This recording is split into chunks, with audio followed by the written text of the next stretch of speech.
आज का व्याख्यान बीकॉम पार्ट सेकंड के ईएफएम विषय के द्वितीय प्रश्न पत्र से है। कल हमने अनुपात विश्लेषण चैप्टर को प्रारंभ किया था और जिसमें हमने अनुपात विश्लेषण का परिचय, उसका महत्व, उसके लाभ आदि तथा तरलता अनुपातों के बारे में जाना था।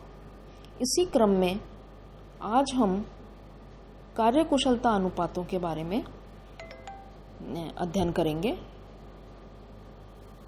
किसी भी संस्थान द्वारा विक्रय वृद्धि द्वारा लाभ अर्जन के लिए ऋणदाताओं और स्वामियों द्वारा प्रदत्त कोष विभिन्न संपत्तियों में विनियोजित किए जाते हैं।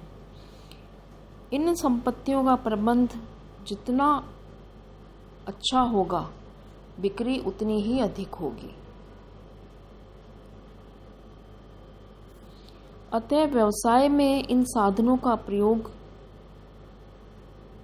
कितने प्रभावशाली ढंग से किया गया है, यह जानने के लिए क्रियाशीलता अनुपातों की गणना की जाती है।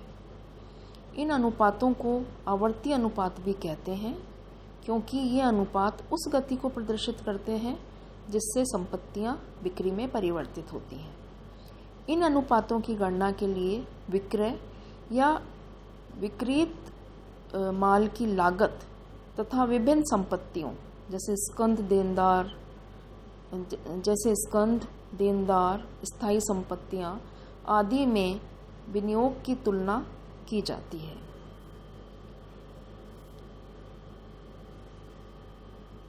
इस प्रकार आवर्त अनुपात द्वारा विक्रय मूल्य अथवा विक्रय की लागत और विभिन्न संपत्तियों के बीच संबंध स्थापित किया जाता है।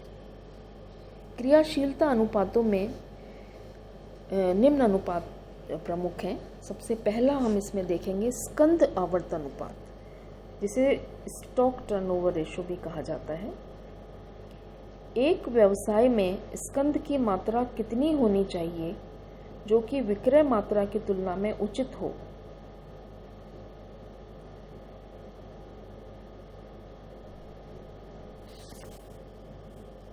स्कंध की मात्रा व्यवसाय की मांग को पूरा करने के लिए पर्याप्त होनी चाहिए, लेकिन इतनी अधिक भी नहीं होनी चाहिए कि उसमें पूंजी अनावश्यक रूप से फंस जाए और माल के नष्ट होने या उपयोग न होने का डर भी बना रहे।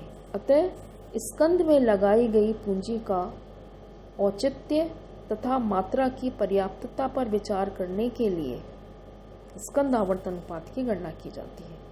स्कंध आवर्त अनुपात माल के औसत स्टॉक तथा बेची गई वस्तु की लागत के बीच संबंध स्थापित करता है। इसकी गणना दी हुई अवधि में बेचे गए माल की लागत में उस अवधि में बकाया औसत स्कंध का भाग देकर ज्ञात की जाती है। यह अनुपात व्यवसाय में इस तथ्य को प्रकट करता है कि व्यवसाय में कितनी बार स्कंध का वितरण हुआ है तथा इससे यह भी ज्ञात होता है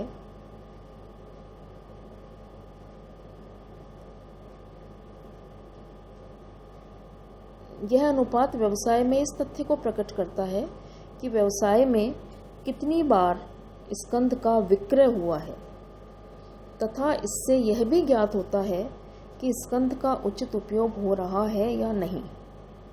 कहीं स्कंध में आवश्यकता से अधिक पूंजी तो विनियोजित नहीं कर दी गई है। इसलिए यह अनुपात जितना ऊंचा होता है उतना ही अच्छा माना जाता है।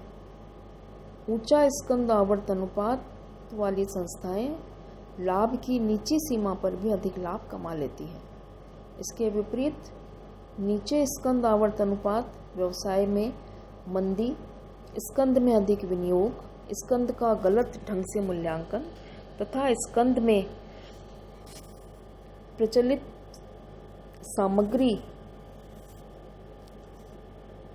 सामग्री के होने का सूचक माना जाता है। दूसरा अनुपात है इसमें देनदार आवर्त अनुपात।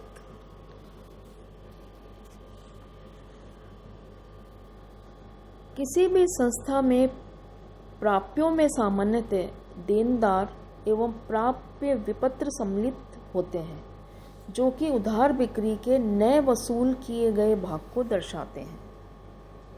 यदि कोई संस्था अपने देनदारों की एवं देनदारों की उचित समय में वसूली करने में समर्थ नहीं है, तो इसके कोष अनावश्यक रूप से प्राप्यों में फंस जाते हैं। अतः यह जानने के लिए कि संस्था इस उधार की वसूली में कहाँ तक सफल हुई है, देनदार आवर्त अनुपात की गणना की जाती है। यह अनुपात वर्ष की शुद्ध उधार बिक्री और औसत देनदारों के बीच संबंध स्थापित करता है। यह अनुपात यह दर्शाता है कि वर्ष में देनदार कितनी शीघ्रता से रोकड़ में परिवर्तित होते हैं। उदाहरण के लिए यदि यह अनुपात 6 है, तो यह बतलाता है कि वर्ष में देनदार 6 बार रोकड़ में परिवर्तित हुए हैं। ऊंचा देनदार आवर्त अनुपात देनदारों से राशि संग्रह की कुशलता का परिचायक है। इसके विपरीत अगर यह अनुपात कम है, तो यह इस बात का सूचक होगा कि माल की उधार बिक्री की संग्रह व्यवस्था कुशल नहीं है। अगला अनुपात है औसत संग्रह अवधि। यह अनुपात देनदार आवर्त अनुपात पर निर्भर है और इससे संबंधित है। औसत संग्रह अवधि से आशय उन दिनों की संख्या से है जिसमें देनदारों से धनराशि वसूल नहीं होगी। इसकी गणना के लिए कुल अथवा औसत प्राप्यों में एक दिन की उधार बिक्री का भाग दे दिया जाता है, जिससे इस अनुपात की गणना हो जाती है। यह अनुपात देनदारों की गुणवत्ता का मापन करता है, क्योंकि यह वसूली प्रक्रिया की तीव्रता या ढीलेपन को दर्शाता है। देनदारों से शीघ्र वसूली अच्छे देनदारों की सूचक होती है। इसके विपरीत व्यवसाय में ऋण की वसूली में देरी अकुशलता का प्रतीक मानी जाती है। अगला अनुपात है लेनदार आवर्त अनुपात। एक संस्था जिससे उधार माल खरीदती है, वे उसके लेनदार कहलाते हैं तथा उधार क्रय के बदले जो विपत्र स्वीकार किए जाते हैं, उन्हें देय विपत्र कहते हैं। इसकी मात्रा जितनी अधिक होगी, संस्था को कार्यशील पूंजी की उतनी ही कम आवश्यकता होगी, परंतु इनका समय पर भुगतान न होने से भविष्य में कार्यशील पूंजी प्राप्त करने में कठिनाई हो सकती है। इसलिए लेनदारों तथा देय विपत्रों एवं क्रय की मात्रा का विश्लेषण करके यह जानना आवश्यक है कि संस्था कितने समय में अपने लेनदारों का भुगतान करने में सक्षम है। इसके लिए लेनदार आवर्त अनुपात की गणना की जाती है। लेनदार आवर्त अनुपात उधार क्रय तथा व्यापारिक लेनदारों के बीच संबंध स्थापित करता है। शुद्ध उधार खरीद में कुल या औसत देनदारों का भाग लगाकर इस अनुपात की गणना की जाती है। अगला अनुपात है औसत भुगतान अवधि। औसत भुगतान अवधि लेनदार आवर्त अनुपात पर निर्भर है और इससे ही संबंधित है। औसत भुगतान अवधि से आशय उन दिनों की संख्या से है जिसके पश्चात लेनदारों को भुगतान किया जाएगा, अर्थात उधार क्रय के भुगतान में लगने वाले समय को यह अनुपात प्रदर्शित करता है। इस अनुपात की गणना कुल या औसत देय विपत्र में शुद्ध उधार खरीद जो एक दिन की होती है उसका भाग लगाकर की जाती है। ये कार्यकुशलता अनुपातों के कुछ 4-5 अनुपात मैंने अभी आपको बताए हैं। अगले कुछ और अनुपात हैं इसके जो हम अगले व्याख्यान में पढ़ेंगे। यहाँ मैंने इन जो अभी अनुपात पीछे वर्णित किए हैं उनके फार्मूले या सूत्र मैंने इधर दर्शाए हैं। स्कंद आवर्त अनुपात, जिसका सूत्र है सेल्स और cost of good sold divided by average stock. देनदार आवर्त अनुपात या डेटर्स टर्नओवर रेशो, जिसका फार्मूला है net credit sales divided by average receivable.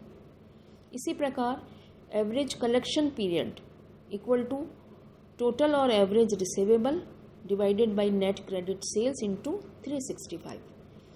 इसको 365 से मल्टीप्लाई करके एक दिन के क्रेडिट सेल ज्ञात की जा सकती है। अगला है लेनदार आवर्त अनुपात या creditors turnover ratio equal to net credit purchase divided by total और एवरेज पेबल्स। अगला अनुपात है औसत भुगतान अवधि या एवरेज पेमेंट पीरियड।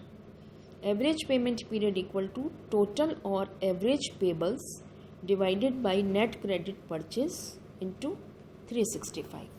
ये अभी 5 हमने अनुपात देखे और इन 5 अनुपातों के ये सूत्र जिनके माध्यम से हम इन अनुपातों की गणना कर सकते हैं। इसके आगे के अनुपातों का वर्णन मैं अगले व्याख्यान में करूँगी। धन्यवाद।